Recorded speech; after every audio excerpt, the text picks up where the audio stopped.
C'est le matin. Ouais. On est fatigué parce qu'il fait chaud. Ouais. Aujourd'hui, on va à Mendoza. Ouais. Ça, c'est plutôt une bonne nouvelle. Ouais. C'est hard hein, de filmer dès le réveil. Ouais. T'es le petit con. Ouais, je sais. Mais comme ça, on démarre la journée sur une note de... Oh, et en même temps de... Tu vois ce que je veux dire? Non. Moi non plus. Il est trop tôt.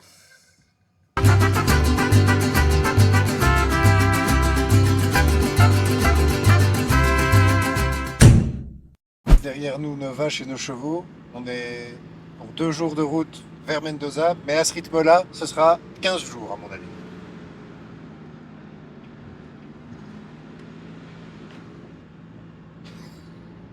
On en parle 2 secondes du système de priorité en Argentine. On n'en parle pas hein, depuis le début de nos vidéos qu'on est en Argentine. Mais rouler en Argentine, là tu développes ton instinct. Tu vois, parce que vraiment, à chaque carrefour, un peu comme ici, Il n'y a pas de code de la route à ce niveau-là. il n'y a pas de code de la route, il n'y a pas de priorité de droite, il n'y a pas de... Voilà. Et en règle générale, il n'y a pas de panneau non plus. Donc la seule chose que tu peux te fier, c'est ce genre de panneau-là. Sur ce genre de panneau-là, là tu peux te fier parce que bah, tu sais qu'il y a des voitures qui vont arriver que de la gauche ou que de la droite. Mais tu sais pas si elles vont s'arrêter ou pas. Et tu sais pas si tu as priorité ou pas. Mais il n'y a pas de priorité. Non, voilà, c'est ce que je dis. Donc tu sais pas si tu vas pouvoir passer sans encombre ou pas. Moi, je pars du principe que c'est notre maison. Et donc, je peux laisser passer 20 voitures s'il faut. Je vais pas forcer le passage. Je passerai que quand je serai sûr que c'est sécure.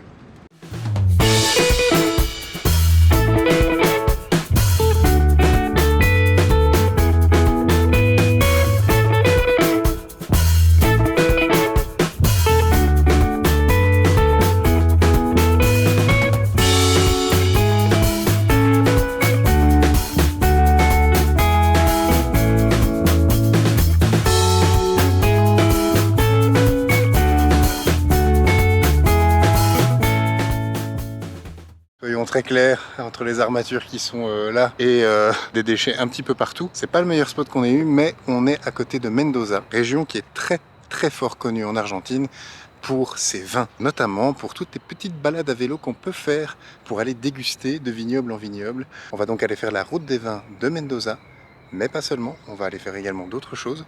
Petite anecdote, on s'est rien refusé aujourd'hui en termes de confort parce que je pense qu'on a été un peu frustré de la chaleur. On s'est rien refusé, ça fait un moment que c'était sur la liste. Ça fait un moment que c'était sur la liste de courses, mais quand on prenait notre douche, c'est une cabine de douche où il n'y a pas de fond en fait. Et donc quand on prenait notre douche, c'était à même le sol. Alors on était obligé de mettre soit des sandales, soit d'avoir les pieds nus au sol, avec le sol qui devient de plus en plus mouillé, donc de plus en plus boueux, ce qui n'était vraiment pas agréable. Du coup aujourd'hui on s'est acheté un petit tapis de douche et surtout le retour en direct. Qu'est-ce que ça dit ce petit tapis de douche? Ah bah c'est très bien.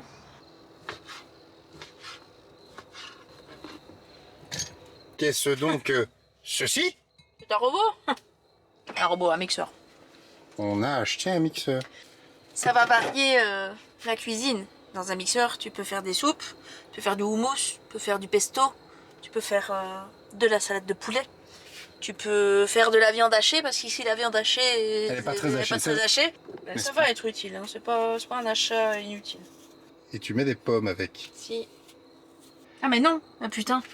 On est des boulets?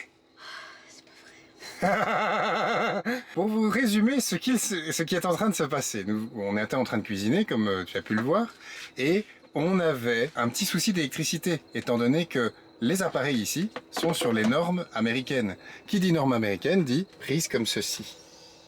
Et le truc, c'est que on avait, nous, notre installation dans le van est aux normes européennes, donc avec des fiches standards comme on connaît en Europe, c'est-à-dire 2 trous ronds, enfin 2 bouts ronds. Et donc on a été dans une ferreteria il y a quelques jours en se disant, bah, si jamais on doit acheter un appareil, un robot ou l'autre, et si on doit se brancher nos PC un jour dans une station-service parce qu'il y a du Wi-Fi et ce genre de choses, ce serait bien d'avoir un adaptateur. On a donc été acheter ceci.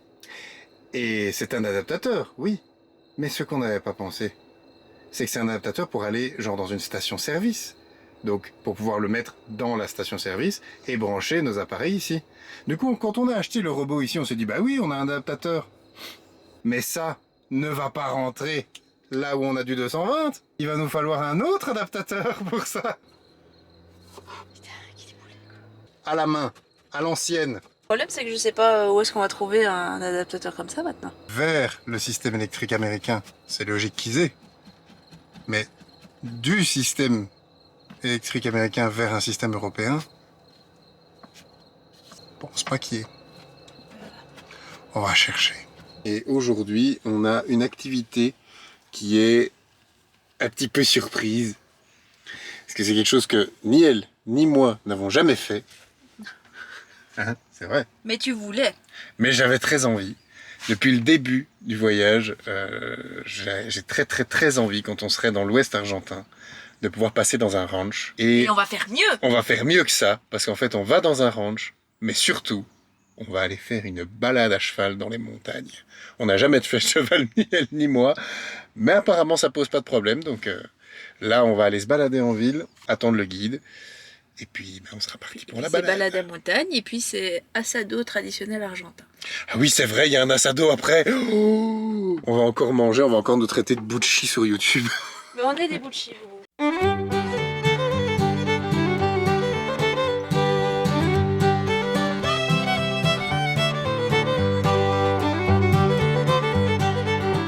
Après une matinée à courir partout, on s'est retrouvé à faire des files d'attente de malades pour pouvoir récupérer de l'argent.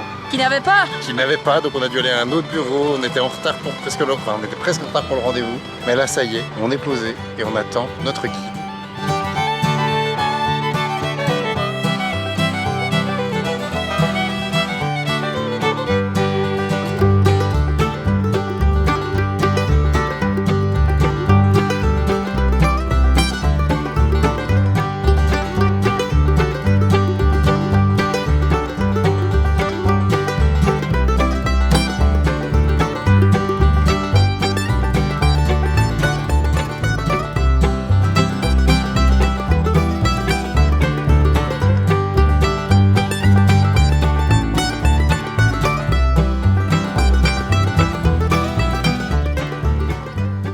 En train de sélectionner les choses, hein. C'est ça, ouais.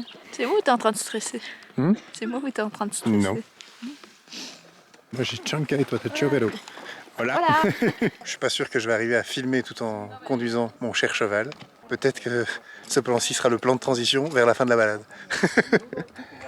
Ou peut-être pas. On verra. En fonction de ce qui arrive maintenant.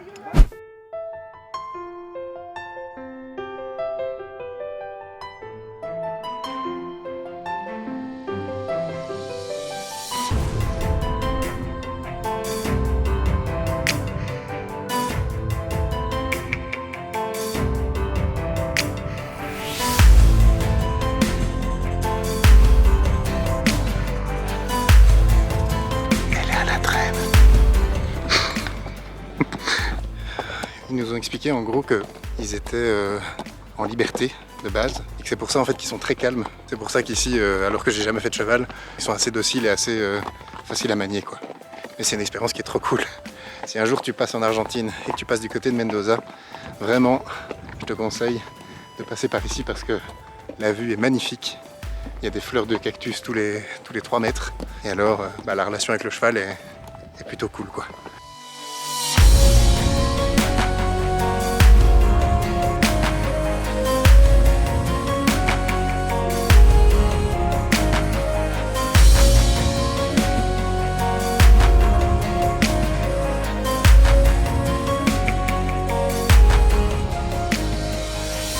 On me dit pas, parce que là j'ai pas pu filmer vraiment, enfin juste un petit morceau de rien du tout, mais c'est que la montée ça va, et la descente c'est 20 mètres, mais c'est 20 mètres que tu dois faire vraiment confiance au cheval, c'est le moins qu'on puisse dire.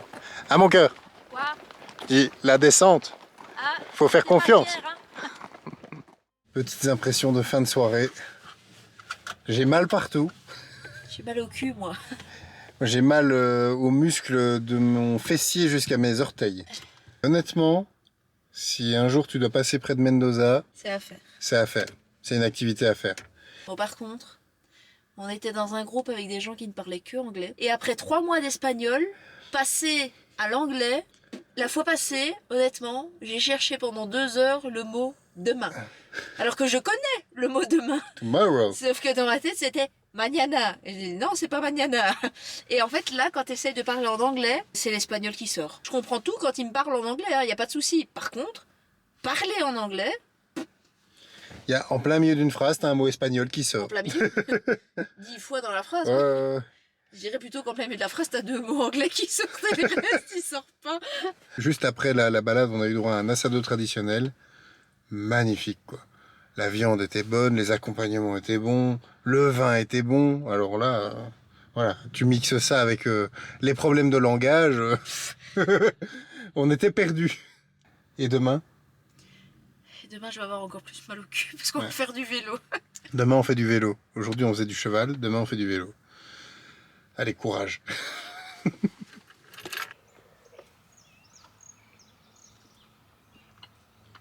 Je prends des forces pour aujourd'hui. Surtout pour pas être bourré, parce que tu serais à jeun. Non, je prends des forces pour le vélo. Oui, Et j'ai toujours mal au cul. moi aussi. C'est une très mauvaise idée de faire du vélo là-dessus. C'est pas grave, faut le faire. Tu sais que je vais te haïr toute la journée. Parce qu'en plus, c'est toi qui vas boire du vin, pas moi. Toi, tu vas oublier que t'as mal au cul, pas moi. Eh, on prend les antidouleurs qu'on veut, ok? Ah ouais.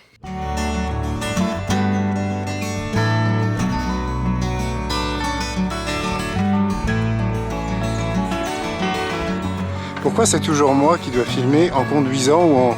que ce soit un vélo ou un cheval? Je souris pour la caméra, mais je souffre.